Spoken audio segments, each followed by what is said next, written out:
একলা সংসারে অনেক কষ্ট, সব দিকে একলা গুছিয়ে নিতে হয়। হ্যালো এভরিওয়ান, তোমরা সবাই কেমন আছো? আশা করি তোমরা সবাই ভালো আছো। ছোট্ট একটা মিনি ব্লগ নিয়ে আবারও চলে আসলাম। ছেলে মেয়েকে স্কুলে দিয়ে নিজের জন্য একটু বাটার ব্রেড সেঁকে নিচ্ছি, আর এদিকে চাও করে নিচ্ছি।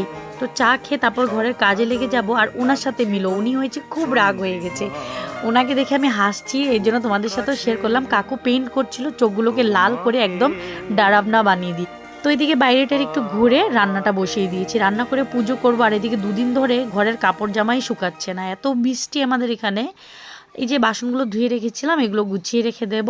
তো জানো তো কি হয়, সারাদিনে আমি ছোট ছোট যেগুলো ভিডিওগুলো করতে পারি সেগুলো করে রেখে দিই, এরপর তোমাদের সাথে শেয়ার করি। ভাবি যে সবগুলো জিনিসই টুকটুক করে দেখাবো, কিন্তু সম্ভব হয়ে ওঠে না।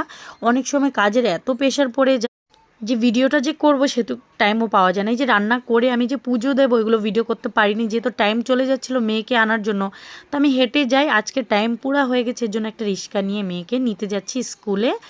আর স্কুল থেকে নিয়ে এসে আবার রান্না করে খাওয়াবো, ঘুম পাড়াবো, টিউশন নিয়ে যাব। তো সব দিন সব ভিডিও নেওয়া সম্ভব হয় না, কিন্তু তোমরা যদি আমার ভালোবাসা দিয়ে আমার পাশে থাকো, অবশ্যই তোমাদের সাথে আমি রোজ শেয়ার করব। আর প্লিজ তোমাদের কাছে রিকোয়েস্ট, আমার চ্যানেলটাকে সাবস্ক্রাইব করে আমার পাশে থেকো। আজ